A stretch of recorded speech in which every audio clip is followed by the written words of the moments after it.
I'm Blair Lancaster, and this is Placemakers, a show in which we interview people who are making a difference in the world and in their own communities.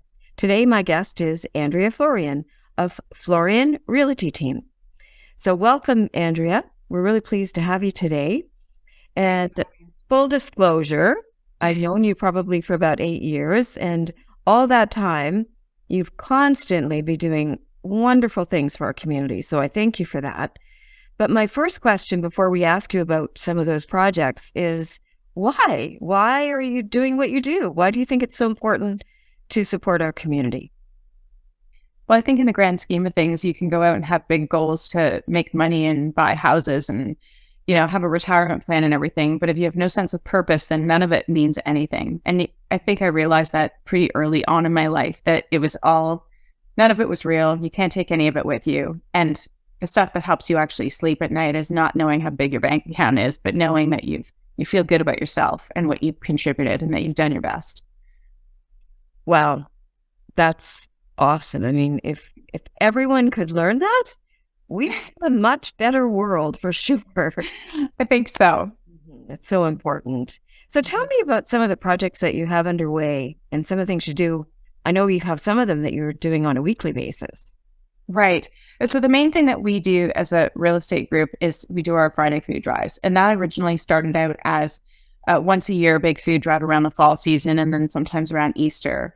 But then once COVID hit and our business was completely dried up, rather than sitting around feeling sorry for ourselves, we saw that Robin Bailey from the food bank had posted a screenshot of the empty shelves and how dire the situation was and how many people were out of work, and actually that the food bank had a tremendous need, much larger than usual. And we thought, well, rather than feel sorry for ourselves, let's get out there and do something good and help. And it certainly kept us busy. In the first few weeks, we just decided to do porch pickup style for those who didn't want to actually have to leave the house, because obviously we were in pandemic times. Right. Sometimes we had as many as 70 families donating in 1 week. So it was busy. It was a lot to organize. And once the pandemic sort of slowed down a little bit, we were just in a position where you can't unsee what you've seen. And we had to keep going. And it's just something that's really dear to our hearts. And as our company within the community that supports us, this is our give back. Well, and you have people dropping off donations every week, I guess. Yeah, I think you do a call, right? You send out an email just reminding everyone, and then they drop off. Hit all the social media platforms and all of the Facebook groups for all of the different communities. We do a big email out. We call people. We're constantly rallying. Other businesses have come up and supported us, and we've had people run street parties and call us and say, we're running a street party. Can you guys come collect? So we found lots of people doing lots of creative things. Like one child on his street went and collected his whole street for us and door knocked everybody. And then we took a picture of him, of course, and posted it. There's just been a lot of feeling of like every little bit counts and this community matters. And it has felt really good to be a part of that. Right. And you are actually in Burlington, but you're in the Alton area? Yeah, we're in the north end of Burlington. It's a great spot to be because you can see the escarpment and get to the country in 5 minutes. Right. That's very true. That's very true. Yes. Well, growing up in Toronto, for me, you'd have to take 40 minutes to get to the lake. But here I'm 5 minutes south and I'm at the lake, and 5 minutes north and I'm at my favorite farm. So it's a bit different. It's funny, isn't it? Because I grew up in Burlington, and I hate to say it, but when I was a kid, Walker's Line, Appleby Line, and Brand Street, they were all dirt roads, and even yes. So yeah. I've seen a huge change, but we are well positioned, and it's a great place to grow up for sure. And absolutely, certainly you're making it a better place too. Tell me about your tree planting. Well, our tree planting will be happening in early May, and we haven't done one since the pandemic. But we've been able to gather a bunch of volunteers in the community, and the city, as you know, has an arborist who has come to help people understand and teach a little bit while he's there. And we're trying to encourage families to come out and volunteer to help us with the tree planting. And then come the fall, we're hoping that with the city efforts, we can also do some education on how to take care of the trees leading up into the fall to keep them in good care. So the trees that we planted several years ago with your efforts to help us on that are actually thriving really well. So I'm really pleased about that. Oh, that's awesome. Yeah, I personally really enjoyed that. I often look back on some of my photos of that day, Yes. Really special day. It And was. came from, even from Hamilton to participate because No, it was realizing amazing. how important it is. Yeah. Yeah. So Yeah. good for you. Good for you. And it's great that the city helps out with that too. And it is. And for us as a real estate group, again, like we can run several events throughout the year. We certainly do. We run a family skating event, we run a Christmas party, we do that kind of stuff. But what means more for us and what we find the kind of clientele that we attract is the kind of people who want to teach their kids things and want to find a value that's not just about buying something or having like freebie stuff. Like that's all fun.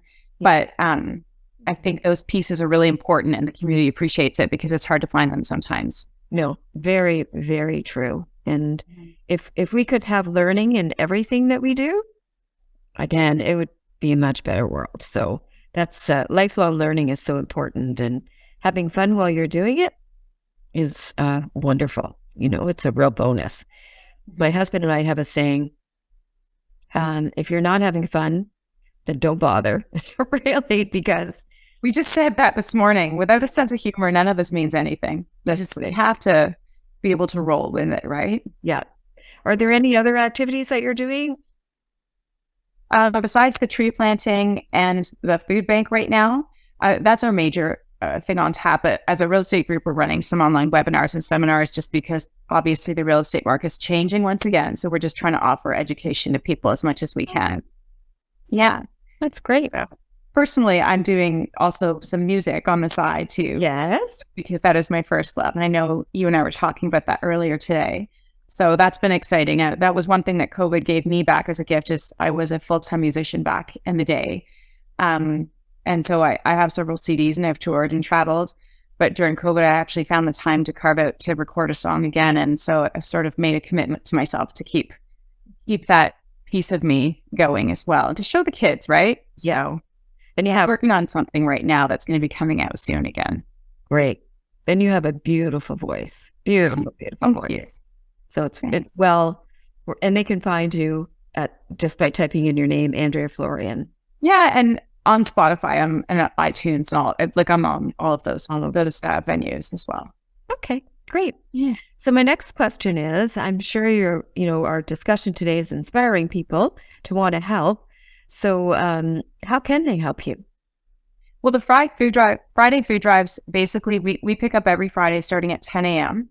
And all you have to do is simply email us at hello@florianrealtyteam.ca with your name and your full address that week by Thursday so that we can include you in the Friday route. And just leave it on your front porch and we'll come collect it all. And that same afternoon, the food bank or Salvation Army or the women's shelter, whoever's in need that week will get our food. And if we're running any special drives, like Awesome Compassion has reached out to us in the past for coats, Food for Kids has reached out to us for a backpack drive. Any other groups in the city that are running any kind of events or have a need, we will support. And we've been in contact with many of them. Okay. So money donations are probably accepted as well as donations of food. Absolutely. Okay. And we'll post that contact information at the end of the video for you. Mm-hmm. As far as the tree planting goes, I guess you need people to plant trees. We do. So we're still working on whether or not it'll be the first or second week of May. We're waiting to confirm the date. So the best thing to do for that is to go straight to florianrealtyteam.ca because that's where we'll be keeping our blog posts updated or on our social media venues. And we'll be posting the dates there. Or just send us a note and we'll make sure that you're on our email list because we do send out a blast to everyone letting them know. Great. Yeah. And I think the city provides the shovels and all that sort of thing.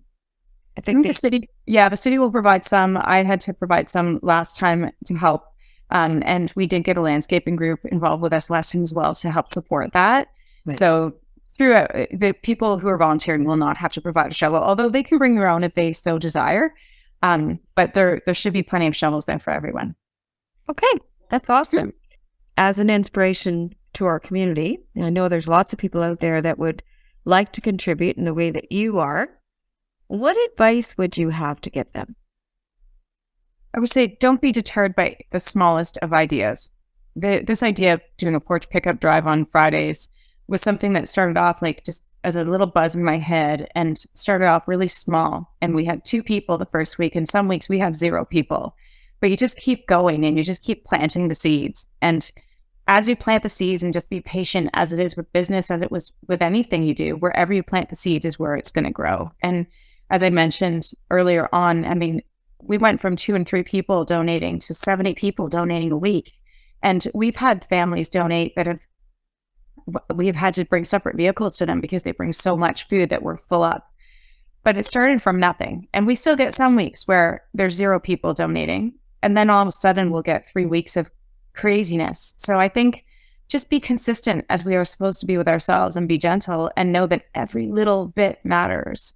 And even if it's just that little boy collecting 5 houses on his own street, that little bit created a whole cascade of events that helped us create an entire bin of food for the food bank volunteers. And you should just see their faces when any little bit arrives. They're so grateful. And the other thing I've learned too is not to be so judgmental to ourselves and others, because sometimes we're so self-critical that we just sit there in analysis paralysis and we just don't do things. Sometimes you just got to get up and do it, and not judge others, because you don't know what they're doing in their lives to try to make themselves better, or try to make an effort to do something as well.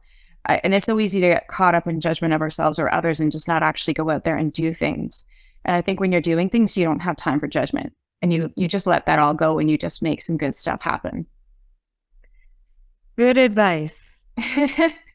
And thank you so much again for joining us today. And that's Placemakers with Andrea Florian and myself, Blair Lancaster. Thank you.